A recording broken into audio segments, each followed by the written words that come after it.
সালাম দিলাম, আপনারা জবাব দিয়েছেন? সালাম দেওয়া সুন্নাহ, সালামের জবাব দেওয়া ওয়াজিব। আবার সালাম দিচ্ছি, সকলে জবাব দেবেন। আসসালামু আলাইকুম ওয়া রাহমাতুল্লাহ। কেমন আছেন আপনারা? যারা দাঁড়িয়ে আছেন তারা যদি দয়া করে বসে যেতেন, কতই না ভালো লাগতো আজকের এই মাহফিলের আয়োজনটা। এই বাজারে অনেক মানুষকে দেখলাম, আপনারা দাঁড়িয়ে আছেন, চা খাচ্ছেন, গল্প করতেছেন, কিন্তু ওটা তো জরুরতের জায়গা।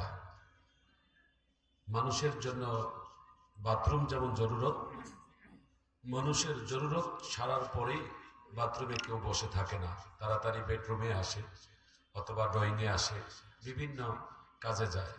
তো ঠিক এই বাজারটাও হচ্ছে মানুষের একটা জরুরতের জায়গা, আড্ডার জায়গা নয়।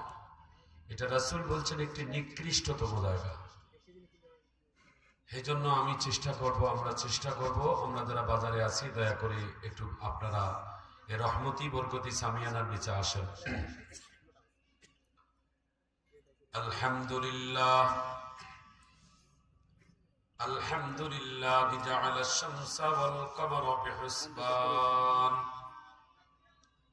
ওয়ান নাজমা ওয়াশ-শাজারু ইয়াসজুদান ওয়া ফাদ্দালা জামানান আলা জামান কামা ফাদ্দালা মাকানান আলা মাকান وإنسانا على إنسان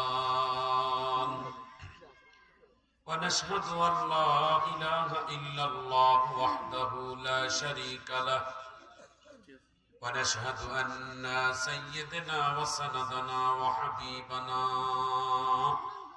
ومولانا محمدا عبده ورسوله أرسله بالحق بشيرا ونذيرا وداعيا إلى الله بإذنه سراجا منيرا أما بعد فقد قال الله تعالى في كلامه المجيد والفرقانه الحميد أعوذ بالله من الشيطان الرجيم بسم الله الرحمن الرحيم قالوا لم نكن من المصلين ولم نكن نطعم المسكين وكنا نخوض مع الخائضين وكنا نكذب بيوم الدين حتى أتانا اليقين قال النبي صلى الله عليه وعلى آله وأصحابه وبارك عليه وسلم من قرأ القرآن فاستظهره فأحل حلاله وحرم حرامه أدخله الله الجنة أو كما قال عليه الصلاة والسلام وقال تعالى في شان حبيبه إن الله وملائكته يصلون على النبي يا أيها الذين آمنوا صلوا عليه وسلموا تسليما اللهم صل على محمد وعلى آل محمد كما صليت على إبراهيم وعلى آل إبراهيم إنك حميد مجيد اللهم بارك على محمد وعلى آل محمد كما باركت على إبراهيم وعلى آل إبراهيم إنك حميد مجيد آمنت بالله صدق الله مولانا العظيم وصدق رسوله النبي الكريم ونحن على ذلك من الشاهدين والشاكرين والحمد لله رب العالمين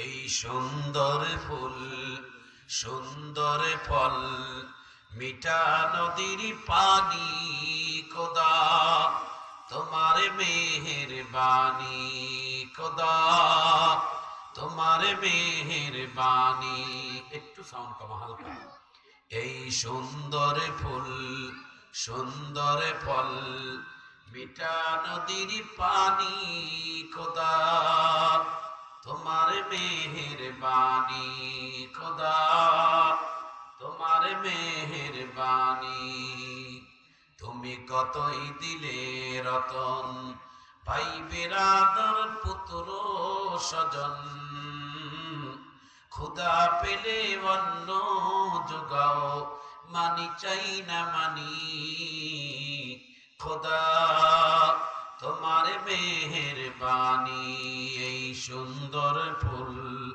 সুন্দর ফল মিঠা নদীর পানি খোদা তোমার মেহেরবানি খোদা তোমার মেহেরবানি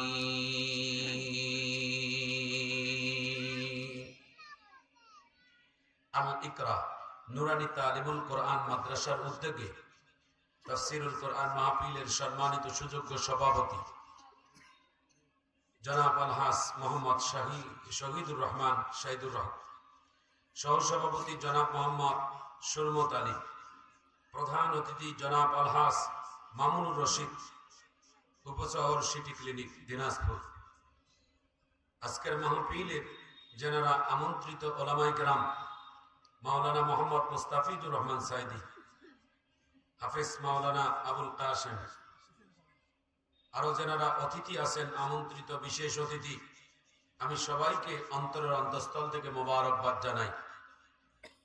আমার সামনে বসা দিন প্রিয়, ইসলাম প্রিয়, ধর্মপ্রিয় প্রিয় মুসলমান ভাইয়েরা, বন্ধুতুল্য যুবক ভাইয়েরা, পিতৃতুল্য ময় মুরব্বী বাবাজিরা, জাতির শ্রেষ্ঠ সন্তান আমার মাথার তাজ হযরত উলামায়ে কেরাম ভাইয়েরা, আদরের ছোট্ট ছোট্ট কচিকাঁচা সোনামণি বাবারা, পদ্মানিসীন পদ্মার অন্তর আড়ালের সরলা সবলা মা ও বোনেরা, আমি আবারও আপনাদেরকে সালাম দিচ্ছি। সকলে জবাব দিবেন আসসালামু আলাইকুম ওয়া রাহমাতুল্লাহ। সর্বপ্রথম আল্লাহ তাআলার দরবারে শুকরগুজার হচ্ছি, যিনি আপনাকে আমাকে দুনিয়ার সমস্ত গুনাহের কাছ থেকে বিরত রেখে দুনিয়ার সমস্ত আজে বাজে কাজ থেকে আমাদেরকে মুক্ত করে আল্লাহর কাছে একটি মনোনীত জায়গা কোরআন হাদিসের মজলিস, এমন একটি পবিত্র জায়গায় আপনাকে আমাকে বসার সুযোগ করে দিলেন। অন্তরের অন্তঃস্থল থেকে শুকরিয়া জ্ঞাপন করি, বলি আলহামদুলিল্লাহ। রব্বানা লাকাল হামদ হামদান কাসীরান তাইয়্যিবান মুবারাকান ফি সুবহানাকা লা ইলমা লানা ইল্লা মা 'আল্লামতানা ইন্নাকা আনতাল আলীমুল হাকীম। ক্বালা রাব্বি ইশরাহ লি সাদরি ওয়া ইয়াসসির লি আমরি ওয়াহলুল উকদাতাম মিন লিসানি ইয়াফকাহু কওলি। রব্বি জিদনি ইলমা, রব্বি জিদনি ইলমা, রব্বি জিদনি ইলমা। শুকরিয়া আদায় করলাম, দরুদ ও সালাম পাঠ করি আমাদের প্রিয় রাসূলের শানে। তিনি সারা মাখলুকের নবী, রহমাতুল লিল আলামিন নবী, বিশ্ব নবী জনাবে মুহাম্মদুর রাসূলুল্লাহ সাল্লাল্লাহু আলাইহি ওয়াসাল্লামের প্রতি সম্মানিত মুআজ্জাজ হাজরিন, আমরা আজকে এখানে উপস্থিত হয়েছি, আমাদের একটা উদ্দেশ্য আছে। উদ্দেশ্যটা হচ্ছে আমরা কোরআন শুনে আমরা কিছু পরিবর্তন হব, এটা আমাদের সব থেকে বড় উদ্দেশ্য। মাহফিল ইন্তেজামিয়া কমিটির উদ্দেশ্য হচ্ছে এই মাহফিল প্রচার করে মানুষের কাছে কোরআন পৌঁছানো, আর একটা উদ্দেশ্য হচ্ছে তার মাদ্রাসার একটা প্রচার প্রসারণা। আর আমাদের উদ্দেশ্য হচ্ছে আল্লাহ তাআলা যেন এই কোরআনের ওসিলা করে আমাদেরকে হেদায়েত দান করেন, আমিন বলেন। কারণ কার কথায় কে হেদায়েত হবে এটা কেউ বলতে পারে না, কারণ হেদায়েত তো কারো হাতে নেই। হেদায়েত একমাত্র শুধুমাত্র আল্লাহ তাআলার হাতে, কারো হাতে নেই। কেউ বলতে পারবে না যে আমি হেদায়েত দিতে পারবো। হেদায়েত কে দিতে পারেন? হেদায়েত কোনো পীরের কাছে নেই, হেদায়েত কোনো হুজুরদের কাছে নেই, কোন ওলামায়ে কেরামের কাছে নেই। হেদায়েত একমাত্র আল্লাহ তাআলার কাছে। হেদায়েত আমার রাসূলকে আল্লাহ তাআলা দেননি। এই হেদায়েতের চাবি আল্লাহ নিজেই রাখছেন। যদি তাই হতেন, আল্লাহ রাসূল জনাবে মুহাম্মদ রাসূলুল্লাহ সাল্লাল্লাহু আলাইহি সাল্লামের আপন চাচা যেই দিন মারা যায় আবু তালিব, আল্লাহ রাসূল খুব ভালোবাসতেন, আর চাচাও আমার নবীকেও ভালোবাসতেন। কারণ আমার রাসূলের, আপনারা জানেন, শৈশবকালে আমার রাসূলের বাবা ইন্তেকাল করেছেন, মা ইন্তেকাল করেছেন, আব্দুল মুত্তালিব ইন্তেকাল করেছেন। রাসূলের দেখভাল দায়িত্বের ছিলেন আবু তালিবের। আবু তালিব রাসূলকে অনেক ভালোবাসতেন, মহব্বত করতেন, কিন্তু আবু তালিব ইসলাম গ্রহণ করেননি, ইসলাম মানেননি, কালেমা পড়েননি। রাসূলের চাচা যখন মারা যাচ্ছিলেন, আল্লাহ রাসূল দৌড় দিয়ে গেছেন, চাচা জাহান্নামে যাবে আর আমি জান্নাতের নেতৃত্ব দেব, এটা মানায় না। আমি সবাইকে জান্নাতে নেতৃত্ব দেব আর আমার নিজের চাচা জাহান্নামে যাবে, এটা হয় না। আল্লাহ তুমি আমার চাচাকে হেদায়েত দান করো, আমিন বলেন। আবু তালিবের কাছে শিয়রে যায় বসলেন, মাথার কাছে যায় বসলেন, চাচার মাথায় হাত বুলিয়ে দিচ্ছেন। যেই নবীর হাত কারো মাথায় বুলিয়ে দিলে তার কপালটা ঠান্ডা হয়ে যায়, যেই নবী কারো জন্য দোয়া করলে সেই দোয়া আল্লাহর কাছে কবুল হতে দেরি হয় না, সুবহানাল্লাহ বলেন। রাসূলের সাহাবী রাদিয়াল্লাহু তাআলা আনহু দোয়া নিয়ে দিতে গেছিলেন আল্লাহ রাসূলের কাছে, ইয়া রাসূলুল্লাহ, আপনি একটু আমার মায়ের জন্য হেদায়েতের জন্য দোয়া করেন। আল্লাহর রাসূল হেদায়েতের জন্য দোয়া করেছেন, তবে হেদায়েত দিতে পারেননি, হেদায়েত আল্লাহর হাতে, একটু আমিন বলেন। আবু তালিবের মাথার মধ্যে হাত বুলিয়ে দিচ্ছেন রাহমাতুল লিল আলামিন, আর বলতেছেন, চাচা আপনি একটু কালেমাটা আমার সঙ্গে মিলিয়ে পড়েন, লা ইলাহা আশহাদু আল্লা ইলাহা ইল্লাল্লাহ ওয়া আশহাদু আন্না মুহাম্মাদান আবদুহু ওয়া রাসূলুহু। চাচা আমি পড়ি, আপনি খালি মিলান। কেন? এই কালেমাটা যদি পড়ে মৃত্যুবরণ করেন, আমি রাসূল ওয়াদা দিলাম, আমি তো শাফায়াত করব, সবার আগে আপনার জন্যই করব। আপনি শুধু আমার এই কথাটা বলে যান। আল্লাহ রাসূলের চাচা আবু তালিব বলছিল, ভাতিজা আমি তোরে ভালোবাসি, তবে এই ভালোবাসার মানে এই নয় যে তোর কালেমায় পড়া লাগবে, কারণ আমার একটা ইজ্জত আছে, আমি বাপদাদার ধর্মের উপর প্রতিষ্ঠিত ছিলাম। এখন যদি কালেমা পড়ে যাই তাহলে মানুষ মনে করবে আবু তালিব কাপুরুষ ছিল, এতদিন মিথ্যার মধ্যে ছিল, মৃত্যুর আগে সত্যের উপর ছিল। এজন্য চাই না আমি জাহান্নামে যাব, তাও ভালো কথা, তবু আমি তোমার কালেমা পড়বো না। দেখছে, এটাই হচ্ছেন তাদের রীতি। আল্লাহ নবীর কাছে কালেমা পড়াইতে পারলেন না, আল্লাহ রসুল খুবই দুঃখ প্রকাশ করেছেন, আল্লাহ রসুল খুবই কষ্ট পেয়েছেন যে আমার চাচা কালেমা পড়তে পারলো না। আমার নবীর কাছে যদি হেদায়েত থাকতো, রসুল তাকে প্রথম হেদায়েত আবু তালিবকে দিতেন। কথা বলেন ঠিক কিনা? কিন্তু আমার রসুলের কাছে হেদায়েত নাই, এই জন্য হেদায়েত তাকে দিতে পারেন নাই। হেদায়েত কার হাতে বলেন? একটু জোরে বলেন, কার হাতে? রাসূল সাল্লাল্লাহু আলাইহি সাল্লাম আরেকটা দোয়া করছিলেন, আল্লাহ আপনি ইসলামের শক্তিশালী দুইজন, একজনকে আপনি ইসলামের মধ্যে দিয়ে দেন, একজনের নাম আবু জাহেল আর একজনের নাম খাত্তাবের ছেলে উমার, যে কোনো একটাকে ইসলামের ভিতরে দিলে আমার ইসলামের শক্তিটা বাড়বে। একটু আল্লাহু আকবার বলেন। আল্লাহ রাসূল সাল্লাল্লাহু আলাইহি সাল্লামের দোয়া কবুল করেছেন। পরের দিন সকালবেলা আল্লাহ রাসূলেরকে তরবারি দিয়ে হত্যা করার জন্য খাত্তাবের ছেলে উমার যাচ্ছিলেন আমার নবীকে মারার জন্য। পাশে ছিলেন হযরত আবু বকর।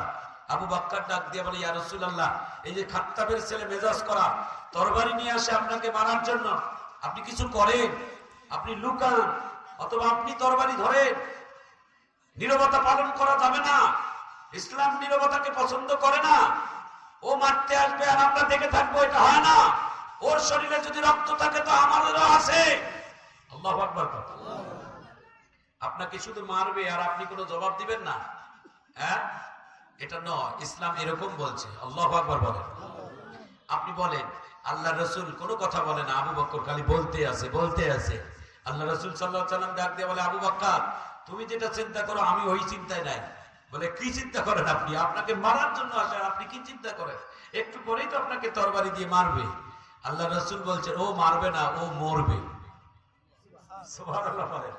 ও মারতে আসতেছে না, ও নিজেকে মরাইতে আসতেছে। বলে, কেন? বলে, কুফরির জিনিসটা কোরবানি করার জন্য আসতেছে। এতদিন সে কয়লার খনি ছিল, কয়লার খনি। কালেমা পড়ার কারণে হযরত উমর হয়েছে ডায়মন্ডের খনি। সুবহানাল্লাহ বলেন না? কালেমা পড়ার আগ পর্যন্ত হযরত খাত্তাবের ছেলে উমর ছিল কয়লার খনি, আর কালেমা পড়ার পর হযরত উমর হয়েছেন ডায়মন্ডের খনি, স্বর্ণের খনি, দামি মানুষ হয়ে গেছেন।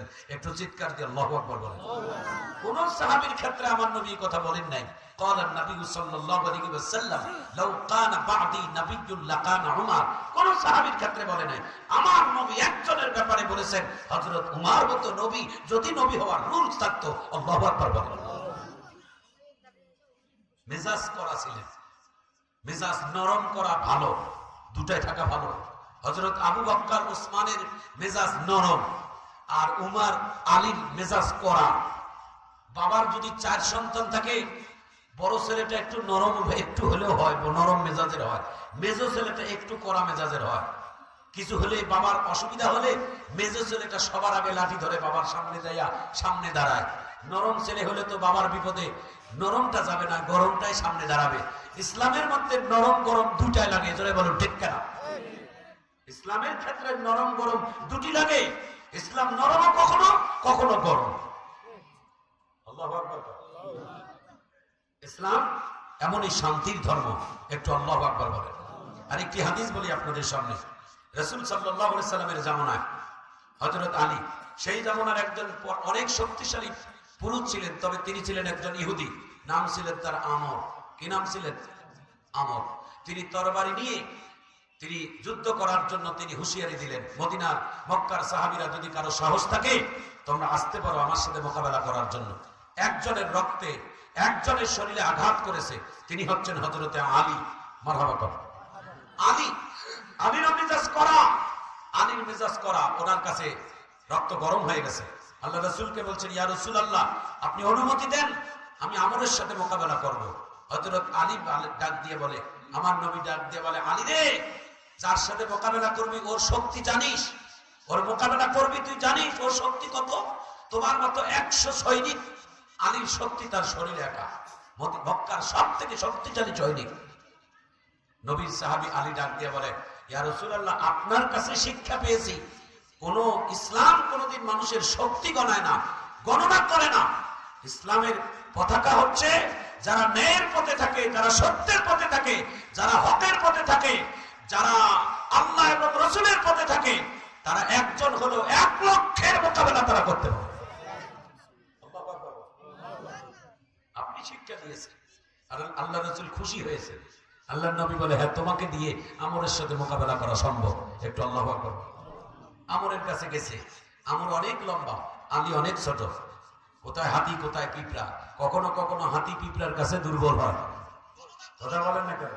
কারণ হাতি তো অনেক বড় জানোয়ার, পিঁপড়া যদি কোনোভাবে পিল পিল করে ঢুকে একবার কানের কিনারে যায় বসতে পারে, হাতির 14 গোষ্ঠী ফেল হয়ে যাবে। হাতি আর পিঁপড়াকে খুঁজে পাবে না। একটু জোরে বলো ঠিক না? নমরুদকে মারার জন্য আল্লাহ তাআলা কি বড় অস্ত্র লাগাইছে? কথা বলেন, কি দিয়ে মারছে? এটা ল্যাংড়া মশা, দুষ্ট না। আল্লাহ একটা ল্যাংড়া মশা দিয়ে ধ্বংস করছেন। ফেরাউনকে কি বড় অস্ত্র দিয়ে মারছেন? বাদশা আব্রাহা কি বড় অস্ত্র দিয়ে মারছেন?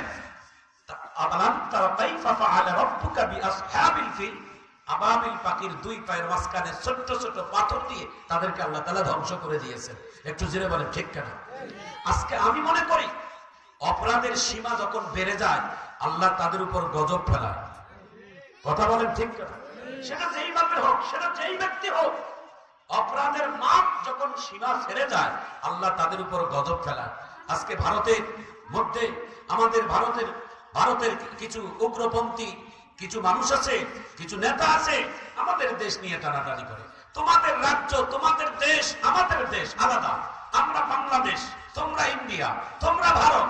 আজকে আমাদের দেশ নিয়ে, আমাদের আভ্যন্তরিক বিষয় নিয়ে তোমরা মাথা গলাও। আরে তোমরা জানো না তোমাদের দেশেই তো মুসলমানেরা নিরাপদ না। কথা বলে ঠিক না? আজকে বাংলাদেশের একজন, ভারতের একজন বক্তা, আমার বক্তব্যটা শুনে খুব ভালো লাগলো। তিনি বললেন যে আমাকে যদি 7 দিনের জন্য ভারতের মুখ্যমন্ত্রী দেয়, আমি জানি আমি হতে পারবো না, তবে আমাকে যদি ভারতের মুখ্যমন্ত্রী যদি 7 দিনের দায়িত্ব দেয়, তাহলে আমি ভারতের প্রত্যেকটা মন্দিরের নিচে একটা করে মসজিদ দেখাবো। আল্লাহু আকবার বলেন না কেন? আপনারা কি আল্লাহু আকবার বলতে পারেন না? মুখ নাই, একটা জোরে আল্লাহু আকবার বলেন তো দেখি।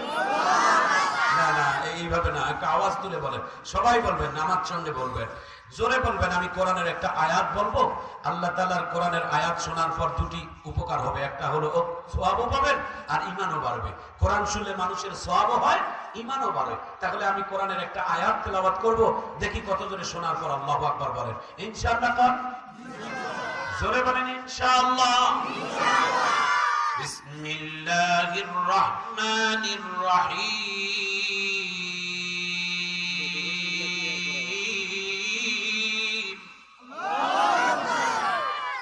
দিলের মধ্যে মনে হয় এখনো মহব্বত পয়দা হয় নাই। কোরআন শুনলে আল্লাহ তাআলার দিল নরম হয়, আল্লাহ তার দিলটাকে নরম করে দেয়, শক্ত দিল নরম হয়।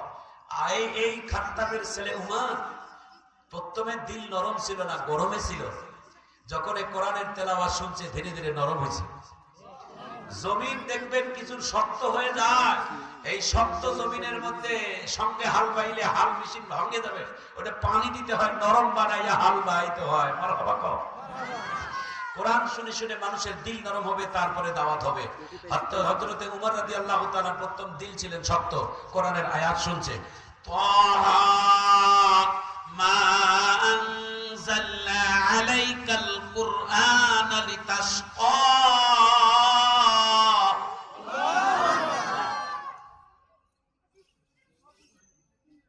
কোরআনের তেলাওয়াত শুনছে উমর, ডাক দিয়ে বলে, ঘরের ভিতরে কে তোমরা এত সুললিত কণ্ঠে তোমরা কি তিলাওয়াত করো? ঘরের দরজা খুলে দিয়ে দেখে নিজের বোন, নিজের জামাতা, নিজের বোন জামাতা, তারা দুইজনে আল্লাহর কোরআনের সামনে বসে পবিত্র কোরআনুল কারীমের সূরা তাহা থেকে তেলাওয়াত করতেছে। এত সুন্দর তেলাওয়াত, এত মজা লাগে কেন? আল্লাহু আকবার। কোরআনটা মজা লাগার কারণ হচ্ছে এই কোরআন তো কোনো মানুষের বানানো নয়। মানুষের বানানো গল্প যদি হতো, মানুষের বানানো রচনা যদি হতো, মানুষের বানানো যদি এটা হতো, তাহলে এত মজা লাগতো না। একটা রচনা, একটা গল্প, একটা সাহিত্যিক, একটা সিনেমা একে একে 2 বার 4 বার 5 বার দেখলে কেমন যেন তিতা তিতা লাগে, ভালো লাগে না। এটা থেকে আরেকটা ভালো লাগে, আরেকটা ভালো লাগে। কিন্তু আল্লাহর কোরআনের বয়স এই 1450 বছর হয়ে গেল, আল্লাহর কোরআনের সবথেকে যেই সূরাটা আমরা বেশি তেলাওয়াত করি, এই সূরাটার নাম হচ্ছে সূরাতুল ফাতিহা। আল্লাহু আকবার বলে। 7টা আয়াত আল্লাহ তাআলা 3 ভাগে বিভক্ত করেছেন। আলহামদুলিল্লাহি রাব্বিল আলামিন, আর রহমানির রহিম, মালিকি ইয়াউমিদ্দিন, এটা একটা ভাগ। ইয়্যাকা না'বুদু ওয়া ইয়্যাকা নাস্তাঈন, এটা একটা ভাগ। ইহদিনাস সিরাতাল মুস্তাকিম, সিরাতাল লাযীনা আন'আমতা আলাইহিম গায়রিল মাগদুবি আলাইহিম ওয়ালাদ-দাল্লিন, এটা একটা ভাগ। আল্লাহু আকবার বলেন। এটাকে বলা হয় দরখাস্তমূলক সূরা। অর্থাৎ কোন কোম্পানির চেয়ারম্যান যদি, কোন কোম্পানির কর্মচারী যদি মালিকের কাছে ছুটি চায়, দরখাস্ত লিখতে হয়। কোরআনের আল্লাহর কাছে দরখাস্ত করতে গেলে এই সূরাটা ছাড়া কোনো বিকল্প নাই। সুবহানাল্লাহ বলবেন না?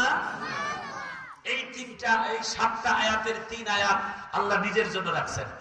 আলহামদুলিল্লাহি রাব্বিল আলামিন, আর রহমানির রহিম, মালিকি ইয়াউমিদ্দিন, এটা আল্লাহর জন্য। আর ইয়্যাকা না'বুদু ওয়া ইয়্যাকা নাস্তাঈন, এটা আল্লাহর বান্দার মাঝামাঝি। আর ইহদিনাস সিরাতাল মুস্তাকিম, সিরাতাল লাযীনা আন'আমতা আলাইহিম গায়রিল মাগদুবি আলাইহিম ওয়ালাদ-দাল্লিন, এটা আমাদের জন্য আল্লাহ দোয়া হিসেবে রাখছে। নামাজের ভিতরে যে দোয়াগুলো, এই দোয়াগুলো যদি কেউ মানুষ যদি বুঝে পড়ে, তাহলে আর দোয়ার দরকার নেই, এগুলো শ্রেষ্ঠ দোয়া। সুবহানাল্লাহ, একটু জোরে বলবেন না? নামাজের ভিতরে যে দোয়াগুলো, সামি আল্লাহু লিমান হামিদা, রব্বানা লাকাল হামদ হামদান কাসীরান তাইয়্যিবান মুবারাকান ফি, সুবহান রাব্বিয়াল আ'লা, সুবহান রাব্বিয়াল আযীম, এই যে দোয়াগুলো একটার পর একটা খালি মজাই লাগবে, কিন্তু মন থেকে পড়তে হবে, হৃদয় থেকে পড়তে হবে। নামাজ পড়ার জন্য আল্লাহ কখনো বলেন নাই, নামাজকে কায়েম করার জন্য বলছেন। আল্লাহু আকবার। নামাজ মজা লাগে না কেন? কোরআন মজা লাগে না কেন? যে কোনো জিনিস অন্তর থেকে করতে হবে, ভালোবেসে করতে হবে। একটা কাজ করছেন, ভালোবাসে করেন, আপনার আপন মনে করে করেন, দেখবেন ভালো লাগবে। আসলে আমরা আপন মনে করে ভালোবেসে করি না, জোরে বলুন ঠিক কেন? আপন মনে করে করেন যে কোনো কাজ। একটি কাজ করলে মন দিয়ে করতে হয়, যে কোনো কাজটাকে পরিচ্ছন্ন মন দিয়ে করবেন, ভালো লাগবে।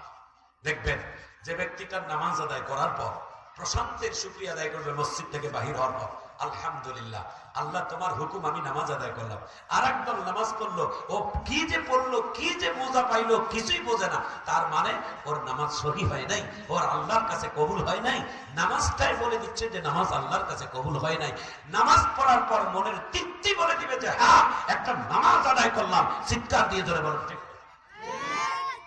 বাইতুল্লাহতে কাবাসে আপনারা নামাজ পড়েছেন। বাইতুল্লাহতে যখন ইমামেরা নামাজ আদায় করে কাবা শরীফে, তাদের তেলাওয়াতের মধ্যে কান্নার আওয়াজ বাহির হয়। সুবহানাল্লাহ বলবেন না? তেলাওয়াত কি মজা আর কি স্বাদ। আমি তো আল্লাহ তাআলার অশেষ মেহেরবানি, চেঙ্গা মানুষ, মাঝে মাঝে ঠেলি ঠুলি ইমামদের কিনারে যায়, মাঝে মাঝে একটু উকি মেরে যায়, কষ্ট করে হলেও দাঁড়াইতাম। তা আমি মদিনাতে অসংখ্যবার নামাজ পড়ছি। মদিনার যিনি ইমাম, তো তার দাড়ি এত পাকা, তার সাদাটা পাঞ্জাবি আর সাদা দাড়িতে একেবারে মিশে গেছে, এত বয়স। কিন্তু ওই বুড়ো মানুষটা যখন আল্লাহর কোরআনের সূরা ফাতিহা তেলাওয়াত করে, মনে হয় আল্লাহ তাআলা লৌহে মাহফুজ থেকে তার মুখে আল্লাহ কোরআন নাযিল করতেছে। এত মজা কেন লাগে, এত স্বাদ কেন লাগে? কোরআনে এত মজা কেন? কারণ কোরআন তো আমার আল্লাহ, মানুষের বানানো নয়, এই জন্যই তো মজা। একটু চিৎকার দিয়ে আল্লাহু আকবার বলো। কোরআনের একটা আয়াত তেলাওয়াত করব, দেখি কত জোর আল্লাহু আকবার বলেন। আলিফ লাম মিম যালিকাল কিতাবু লা রাইবা ফীহি।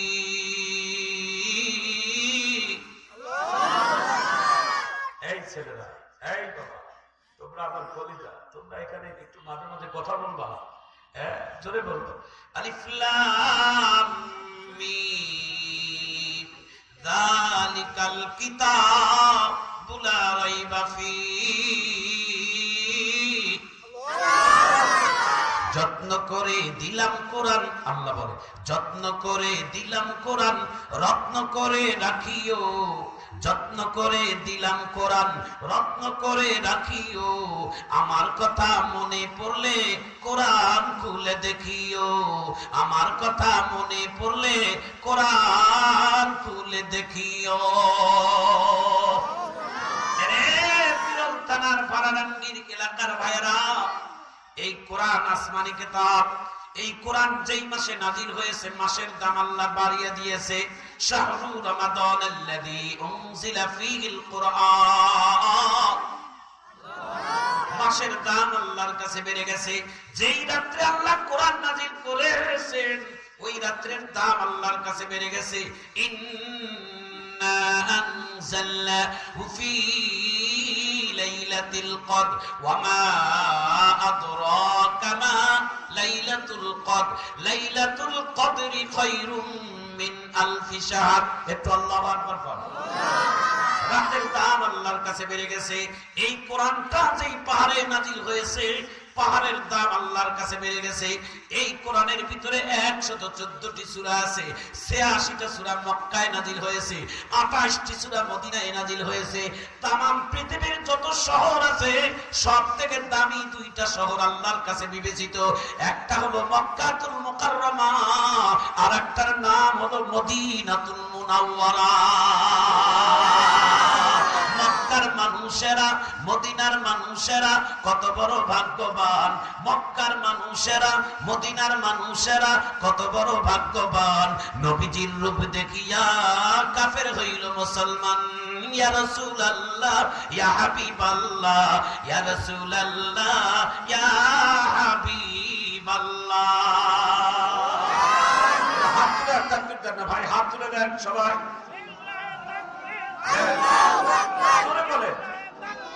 আল্লাহু আকবার। আল কোরআনের আলো, কোরআনের আলো, আল হাদিসের আলো, হাদিসের আলো। লিল্লাহি তাকবীর, আল্লাহু আকবার, আল্লাহু তাকবীর, আল্লাহু। কেন দিচ্ছি জানেন? যাতে করে আপনাদের এই তাকবীরের আওয়াজ শুনে যেন বাজারের মানুষগুলো কমপক্ষে আসে, যে না কি জানি যেন হচ্ছে, তাই না? কি জানি যেন একটা হচ্ছে। আল্লাহু আকবার বলেন। আরে ভাই, এই কোরআনের জোয়ার, এটা কোরআনের জোয়ার। সুবহানাল্লাহ বলেন। আবু জেহেল এই কোরআনের জোয়ারকে থামানোর জন্য কম চেষ্টা করে নাই, কিন্তু এই কোরআনের জোয়ার কি থামানো যায়? আবু জেহেল নিজের বাড়িতে গেছে, যা বলছে মক্কার মানুষেরা, বলে কি? বলে আমার বংশে নতুন একটা পাগল আমদানি হয়েছে। কি নাম? কয় আমার নিজের ভাই আব্দুল্লাহ, তার ছেলের নাম হচ্ছে মুহাম্মদ সাল্লাল্লাহু। বড্ড পাগল হয়ে গেছে। তাই নাকি? কয় হ্যাঁ। কয় ওর হাতে নাকি একটা কি আসমানি কিতাব আসছে, ওই কোরআন দিয়ে কি জানি মানুষকে বলে, মানুষ তো পাগল হয়ে যায়, বাপদাদার ধর্ম ভুলে যায়, নিজের ওই তার ধর্মকে গ্রহণ করে। মক্কার মানুষেরা কয় লিডার যখন আসছে, ইসলাম মানি আর না মানি একটু পাগলটাকে দেখে আসে। সুবহানাল্লাহ। আমার নবী কি পাগল? একটু আল্লাহু আকবার বলবেন না? আমার নবী কত সুন্দর জানেন? একটু আল্লাহু আকবার আগে বলেন। কবি একজন বলেছে কত সুন্দর সুন্দর করে, জামালে হুসনে ইউসুফ পর ফাকাতা আশিক চলে খাতি মোহাম্মদ কি উরু হে রোশনে পর সারে দুনিয়া ফিদাতি। এই পৃথিবীর জমিনে একজন রূপের নবী আল্লাহ বানাইছেন, যার নাম হযরতে ইউসুফ। ইউসুফ নবী রূপের পাগল হলে জুলাইখা, আর মুহাম্মদ কি উরুহে রশনে পার সারে দুনিয়া ফেদাতি। আমার নবীর রূপের পাগল শুধু তার স্ত্রীরা না, মদিনার সাহাবীরা না, শুধু মক্কা মদিনার মানুষ না, 18,000 মাখলুক, ইভেন আমার আল্লাহ সহ আমার নবীর রূপের আসে। আল্লাহু আকবার বলেন। পৃথিবীতে কিছু জিনিস আছে দেখলে খালি দেখতেই মন চায়, পড়লে খালি পড়তে মন চায়, তার মধ্যে একটা কোরআন। যত পড়বেন তত মজা। সুবহানাল্লাহ বলবেন না? কোরআন যত পড়বেন তত মজা। একবার ঠেকাবেন আর একবার পড়বেন, আরেকবার ঠেকাবেন আর একবার পড়বেন, আরেকবার ঠেকাবেন আর একবার পড়বেন, কত মজা। মনে হয় নতুন নতুন নতুন নতুন নতুন নতুন। আমার নবীর চেহারাও এমন। বলে কেমন? বলে রহমাতুল লিল আলামিনের চেহারা যারা একবার দেখছে, দ্বিতীয়বার দেখলে প্রথমবারের থেকে ভালো লাগছে। আবার কেউ যদি দ্বিতীয়বার দেখছে তো দ্বিতীয়বারের থেকে ভালো লাগছে। এইভাবে 1 লক্ষ বারও কেউ যদি দেখে তো 1 লক্ষ বারের পরে দ্বিতীয়বার যখন দেখবে তখন 1 লক্ষ বারের থেকেও ভালো লাগে। আবার নবীর চেহারা যে এত সুন্দর আল্লাহ তাআলা দিয়েছেন, একটু চিৎকার দিয়ে জোরে করেন আল্লাহু আকবার।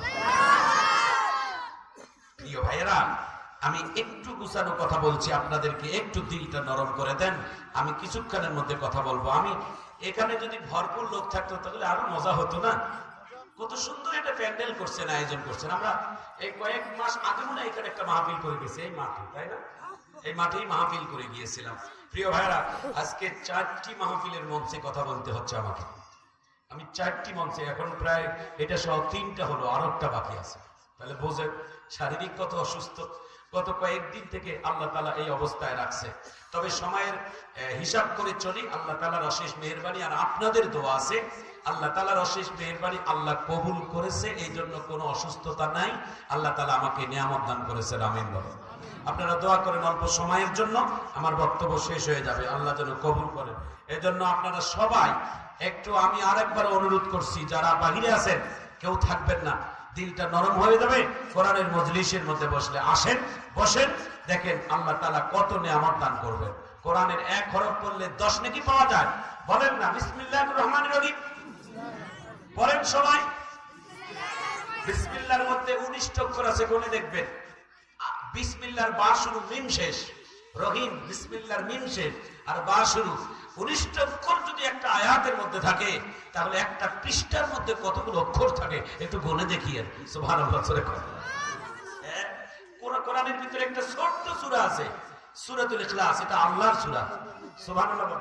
কুল হুয়াল্লাহু আহাদ আল্লাহুস সামাদ লাম ইয়ালিদ ওয়া লাম ইউলাদ ওয়া লাম ইয়াকুল লাহু কুফুয়ান আহাদ। কেউ যদি একবার পড়ে, একবারের তেলাওয়াতে আল্লাহ 10 পারার তেলাওয়াতের সওয়াব দান করে।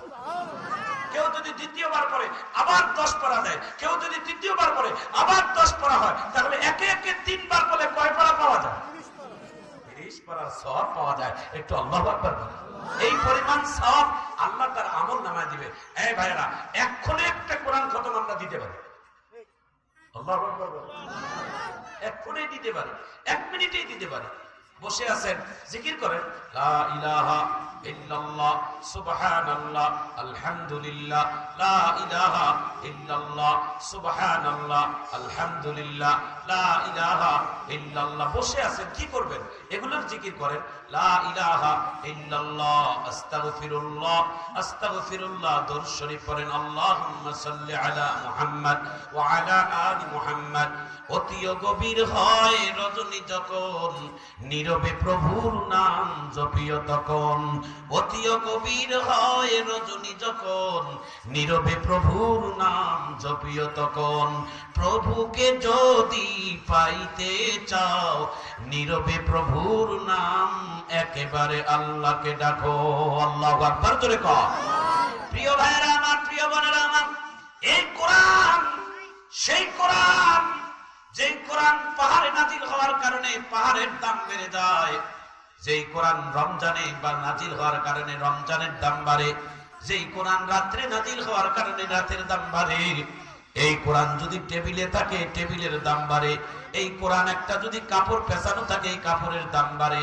এই কোরআনের সাথে যদি আপনার আমার সম্পর্ক বাড়ে ভাই, তাহলে আপনার আমার দাম আল্লাহ তাআলা কোরআনের মতো দামি বানিয়ে দিবে। এই কোরআন আমাদের শিক্ষা দরকার আছে না নাই? আমাদের সন্তানদেরকে কোরআনের শিক্ষা দেওয়ার দরকার আছে না নাই? ধরে বলেন, আছে না নাই? আপনার সন্তানকে আপনি ছোটবেলায় স্কুল পড়ান, ইংলিশ মিডিয়াম পড়ান, জেলা স্কুলে পড়ান, কোনো বাধা নাই, নিষেধ নাই। কে বলেছে আপনাকে আলেম হতে হবে? কে বলেছে হাফেজ হতে হবে? আপনাকে কে বলেছে মুহাদ্দিস হতে হবে? ইঞ্জিনিয়ারেরও দরকার আছে, ডাক্তারেরও দরকার আছে, বিজ্ঞানেরও দরকার আছে, ওলামায়ে কেরামেরও দরকার আছে। কিন্তু আল্লাহ রাসূল বলছেন সবার আগে মুসলমান হিসেবে আপনার সন্তানকে আগে কোরআনের শিক্ষা দিবেন। কোরআনের শিক্ষা প্রত্যেকটা মুসলমানের জন্য আল্লাহ ফরজ করেছেন। আল্লাহু আকবার। কোরআনের শিক্ষা ফরজ করেছেন। আপনি আপনার কলিজার টুকরো সন্তানকে প্রথম শিক্ষাটাই দিবেন আলিফ বা তা। আল্লাহু আকবার। আপনার সন্তানকে আপনি মাদ্রাসায় আগে দিবেন এ কথা বলি নাই। আপনার শিশু ছেলেটাই আপনার যদি এই মাদ্রাসায় যদি যায়, আল ইকরা নুরানি তালিমুল কোরআন মাদ্রাসা, আমি আপনাকে খাতা কলমে লিখে দিয়ে যাই। এখানে অনেক বাংলা টিচারেরাও আছে, ইংলিশের টিচারেরাও আছে। আমার এই আল ইকরা নুরানি তালিমুল কোরআন মাদ্রাসা থেকে যদি তৃতীয় শ্রেণী লেখাপড়া করার পর যদি স্কুলে যায়, চতুর্থ শ্রেণীতে পড়ে, ইনশাআল্লাহ এই আল ইকরা তালিমুল কোরআন মাদ্রাসার তৃতীয় শ্রেণীর বাচ্চাটা চতুর্থ শ্রেণীর মধ্যে গিয়ে ভালো রেজাল্ট করবে, কোনো ভেজাল হবে না। বরং এটা লাভ হবে যে আপনার সন্তানটা আরবি লেখা জানবে, মাসআলা জানা থাকবে, জানাজা নামাজ পড়াইতে পারবে, নামাজ পড়তে পারবে, কম বেশি একটা ছোটখাটো ইমামতি করতে পারবে। একটু চিৎকার দিয়ে জোরে বলা যায় না? আর আপনার সন্তান যদি ছোটবেলায় প্রাক করে, ইংলিশ মিডিয়াম পড়ে, ইংলিশে পটপট করে বলতে পারবে, বাংলায় পারদর্শী হবে, তবে আপনার সন্তানের পেটের মধ্যে লাথি দিলে কোনোদিন কোরআন বাহির হবে না। ভাইজান আমার, বন্ধুগণ আমার, আল্লাহ রাসূল তাদের ব্যাপারে বলেছেন, কি বলেছেন জানেন? যার ভিতরে কোরআন নাই সেই মানুষটা উজাড় ঘরের মতো। উজাড় ঘর কাকে বলা হয়? বলে যেই ঘরে মানুষ নাই সেই ঘরের কোনো দাম নাই। যেই অন্তরের ভিতরে আল্লাহর কোরআন নাই সেই মানুষটার আল্লাহর কাছে কোনো মূল্য নাই। কোরআন শিখাও ছেলে মেয়েদের। ওহে মুসলমান, জান কবজের সময় তোমার হইবে রে আসান। কোরআন শেখো, কোরআন পড়ো, কোরআন পড়ো, কোরআন পড়িও না গো ভুল। কোরআন পার করিবে ফুল চেরাতের পুল। আল্লাহর কোরআন যত বড়, জীবন তত বড় নয়। কোরআন নিয়ে হাজার বছর বাঁচতে বড় ইচ্ছে হয়। আল্লাহর কোরআন যত বড়, জীবন তত বড় নয়। একটা হাত তুলে আল্লাহু আকবার বলেন, একটু জোরে বলেন আল্লাহু আকবার। আর একটা হাদিস শোনাই, হাদিসটা শোনার পর আল্লাহু আকবার বলবেন।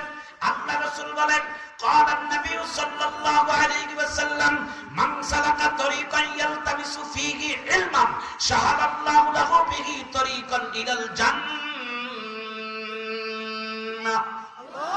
আল্লাহ রাসূল বলেন, ইলম শিখার জন্য যখন ঘর থেকে বাহির হয়ে নিজের সন্তান যখন বাহির হয়ে যায়, আপনার সন্তানটা যদি এই কোরআনটা কিতাবটা বুকের মধ্যে নিয়ে মাদ্রাসায় বাহির হয়ে যায়, আপনার সন্তানটা জমিনের মধ্যে যখন হাঁটবে, জমিনের নিচে আর মাটি থাকবে না, আল্লাহর ফেরেশতারা তাদের নূরের পরকগুলো বিছাইয়া দিবে।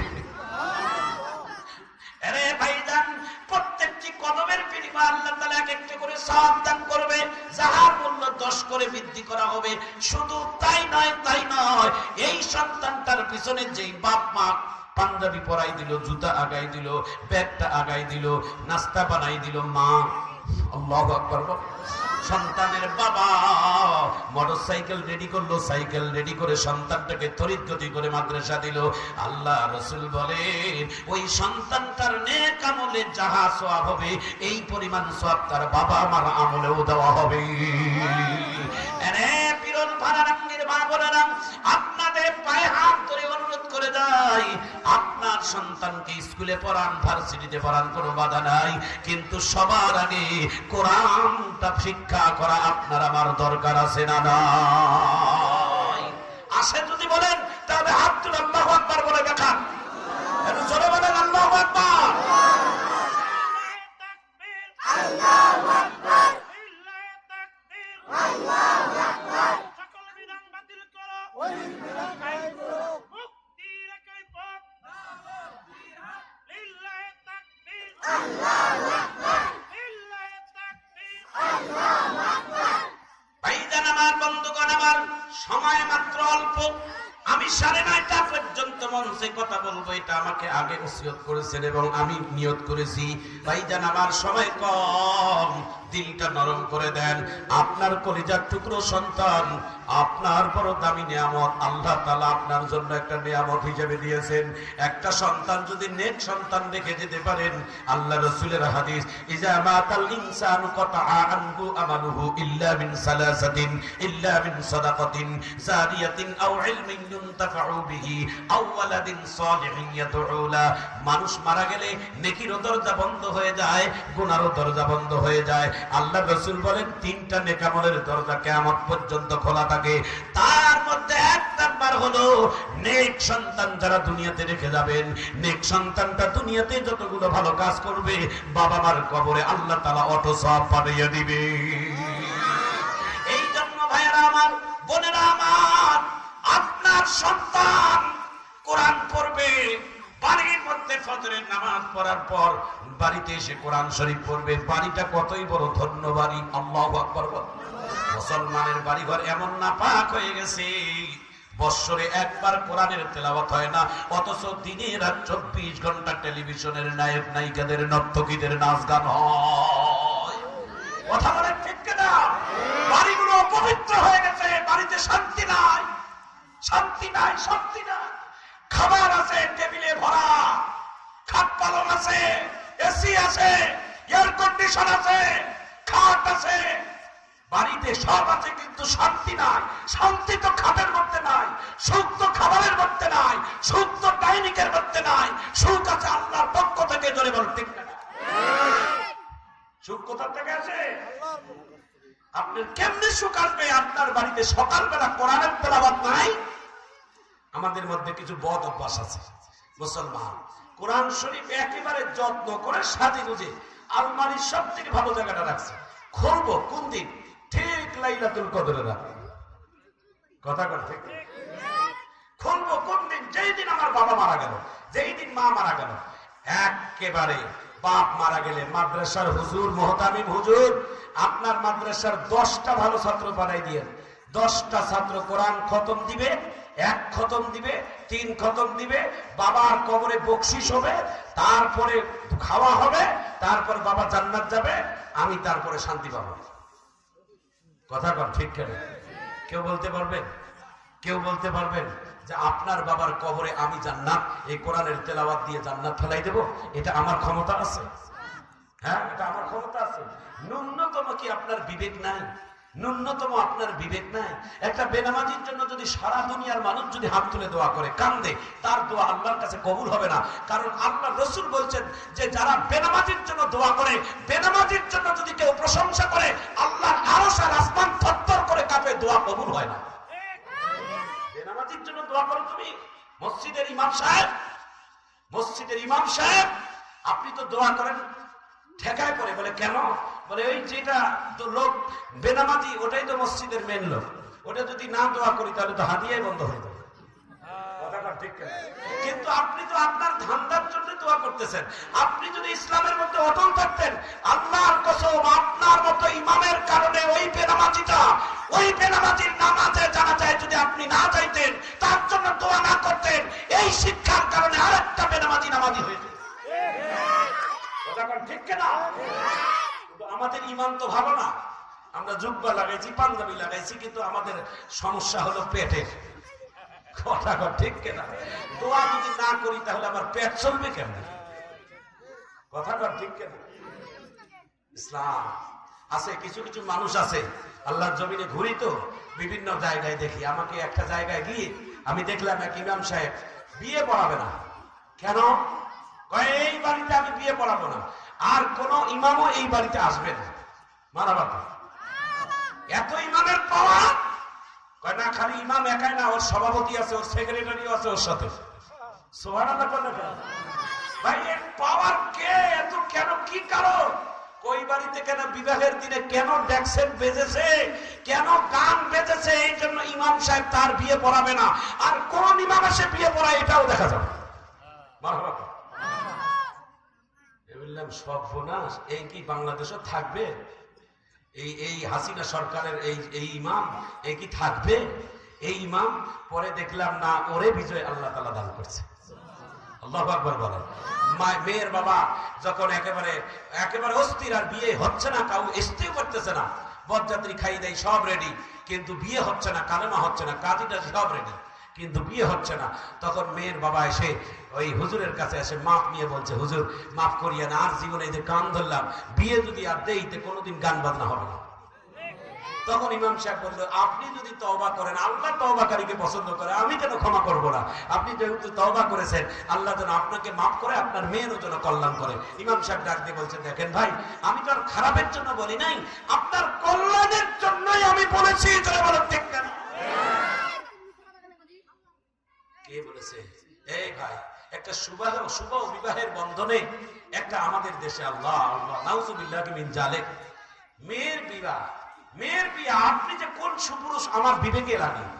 আপনার পুরুষ যে কিরকম, আমাদের দেশের বিয়ের গুলোর দিকে তাকাইলা বরযাত্রী তো দূরের কথা, থু ছিটাইতে মন চায়। বলে কেন? 3 দিন একটা হলুদের ঘর বানাইছে, 3 দিনের গান বাজনার ডেক্সেট বানাইছে, একজাত তরুণ যুবক যুবতীদেরকে এক রকমের শাড়ি পরাইছে, এক রকমের ক্লিপ পরাইছে, সাজগোজ মোটামুটি করে হুড়পড়ির মতো বানাই রাখছে। এরা নাচে আর গান করে। আর সব থেকে বেহায়াপনা কি জানেন? যে 3 দিন পর্যন্ত 10 টাকা 20 টাকা করে দিয়ে তোমার স্ত্রীর গালের মধ্যে হাত দিয়ে হলুদ মেখে দাও। কথাটা ঠিক কিনা? নারীদের জন্য তোমার স্ত্রীর মুখটা সব থেকে একটা দামি নেয়ামত, আর 10 টাকা 20 টাকা দিয়ে গায়ে হলুদ মাখে দেয়। এই করে মাশাআল্লাহ, আল্লাহ হায়াত দারাজ করুক। 10 টাকা দিয়ে যদি কারো গাল নাড়া দেয়, এটা তো খারাপ না? নাউজুবিল্লাহ। তোমার রুচিতে কি পেশাব করছে? তুমি যাকে বিবাহ করে সারা জীবন তোমার সঙ্গিনী বানাবা, তার গালে 1000 পুরুষ হাত দিল, আর তুমি এটা সমর্থন করলা? তুমি যদি সুপুরুষ হইতা, তুমি বলে দিতা, এই শ্বশুর বেটা, তোর মেয়ে আমার বউ হবে, তোর অধিকার এতদিন ছিল, এখন আমার। আল্লাহু আকবার বলে। আমার 3 তারিখ ধার্য হয়েছে, আমার স্ত্রীর শরীরে দেখা তো দূরের কথা, টাচ তো দূরের কথা, কেউ যেন না দেখতে পারে। আমার আমানত তুমি বুঝে দিবে, না হলে কিয়ামতের দিন তুমি বাবার বিরুদ্ধে মামলা করবে। ও বেচারা কবে সব বোনা, সেটা কোন জামাই রে? কথা কর ঠিক কিনা?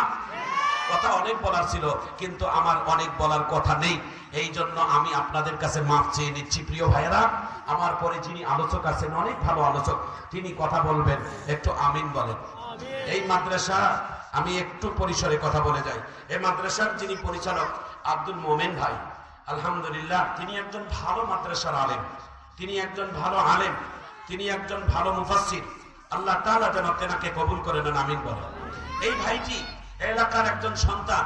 এই ভাইটি একটা নিজের শ্রম দিয়ে নিজের মেধা দিয়ে একটা মাদ্রাসা চালু করেছেন, যার নাম হচ্ছে আল ইকরা নুরানি তালিমুল কোরআন মাদ্রাসা। আপনি ভিজিট করবেন, আপনি অডিট করবেন, এই মাদ্রাসার বাচ্চাদের পড়াগুলো অডিট করবেন, ভিজিট করবেন। আল্লাহি আপনাকে বলে দিচ্ছি, আপনি ভিজিট করবেন, আপনার ওয়ানের বাচ্চার কোরআনের তাসবিহ শুনে আপনি অবাক হবেন। আল্লাহু আকবার। তাদের হাতের লেখা টাইপ এবং আরবি লেখা টাইপ, তাদের ভাষা, স্বাচ্ছন্দ্যতা, সৌন্দর্য, ব্যবহার, আকীদা, চরিত্র, ইসলামিক সবগুলো তাদের মাদ্রাসায় দেওয়ানো হয়। কারণ এই বোর্ডটা তো আমার জানা আছে। মারহাবা। এই জন্য আমি আপনাদের হাতে পায়ে ধরে যাই, আপনাদের নিজের কলিজার টুকরো সন্তান আপনি ঠিক জায়গা মতো দিবেন। আমিন বলেন। আপনি নির্বাচিত করবেন, জায়গা মতো দিবেন। আপনার সন্তানটাকে প্রথম ভিত্তিটা আগে কোরআনের দিবেন। ভিত্তি যদি মজবুত হয় তাহলে সব ভালো। জোরে বলেন ঠিক কিনা? ভিত্তি যদি দুর্বল দেন তাহলে কিন্তু বিল্ডিং নড়বে। এই জন্য ভিত্তিটা হতে হবে প্রথম একটা শক্ত শিক্ষা দিয়ে। এই শক্ত শিক্ষা কিন্তু কোরআনের শিক্ষা, এটার শিকড় একেবারে জান্নাত পর্যন্ত। সুবহানাল্লাহ, জোরে কথা কেন? প্রিয় ভাইরা, আপনার কলিজার টুকরো ছেলে মেয়েদেরকে মাদ্রাসায় দিবেন, পড়াবেন এবং সহযোগিতাও করবেন এবং ভালোবাসবেন, খোঁজ খেয়াল রাখবেন, এটাকে মহব্বত করবেন, ভালোবাসবেন। আমাকে ছোট্ট একটা দায়িত্ব দেওয়া হয়েছে, আপনারা সবাই অল্প সময়ের জন্য বিসমিল্লাহির রহমানির রহিম বলে আল্লাহর নামে এই প্রতিষ্ঠান, আল্লাহর রাসূলের ঘর, দ্বীনি মার্কাজ, কোরআনের খেদমত হয়। অনেক অনেক দরিদ্র, হতদরিদ্র বাচ্চারা বই কিনতে পারে না, হতদরিদ্র বাচ্চা বেতন দিতে পারে না, কিন্তু শিক্ষকদের তো মাস গেলে বেতন দিতে হয়, তাদেরকে খরচ দিতে হয়। একটা প্রতিষ্ঠান চালাতে কত বড় একটা সিদ্ধান্ত এবং কত বড় একটা কষ্টের। আমিও তো দুটি প্রতিষ্ঠানের পরিচালক, আমি জানি যে এটার ব্যথা কত। আল্লাহ তাআলা যেন সবাইকে আল্লাহ যেন কবুল করেন, আমিন বলেন। একটু হলেও 10-এর লাঠি 1-এর বোঝা, সবাই একটু করে জান মান খরচ করতে বলেছে, জানও দিতে হবে, মালও দিতে হবে। বিসমিল্লাহির রহমানির রহিম বলে আপনি এই দ্বীনি প্রতিষ্ঠানের জন্য লিল্লাহিয়াত ভাবে আপনি একটু শরীক হতে পারেন। ভাই, 10-এর লাঠি 1-এর বোঝা, সবাই একটু একটু করে আল্লাহর রাস্তায় শরীক হতে পারি। কেউ মনে করবো না যেটা তার বাপ দাদার অথবা তার নিজস্ব, কিন্তু এখানে তো কোরআনের শিক্ষাটা তো হয়। এই জন্য কোরআনের কারণে আপনি একটু বিসমিল্লাহ বলে পকেটে হাত দিয়ে তাড়াতাড়ি বিসমিল্লাহ করে যা যতটুকু পারেন দিতে পারেন। বিসমিল্লাহির রহমানির রহিম বলে দেন, তাড়াতাড়ি রুমালগুলো পাঠিয়ে দেন যতটুকু পারেন। মা বোনদের প্যান্ডেলেও এটা দেওয়ার সুবিধা আছে। মা বোনেরা আপনারাও তাড়াতাড়ি দেন, আপনারাও এটার মধ্যে শরীক থাকতে পারেন। আর যদি কেউ মোটামোটাও কেউ আমাকে দিতে চান আপনারা বলেন, আমি দোয়া করে নেব। তাড়াতাড়ি বলেন, তাড়াতাড়ি বলেন কে কে আসেন। আল্লাহর বান্দা ভাইরা একটু দেন, রুমাল পাঠিয়ে দেন। 2-4টে ছেলে দেন না, 2-4টে ছেলে দেন। আব্দুল মতিন ভাই তো আলহামদুলিল্লাহ, হ্যাঁ মাশাআল্লাহ। আউয়াল ভাই বৈরাগী পাড়া 500 টাকা দিলেন, মারহাবা কর। আউয়াল ভাইয়ের জন্য সবাই একটা মারহাবা দেই তো। আল্লাহ যেন 5 লক্ষ টাকা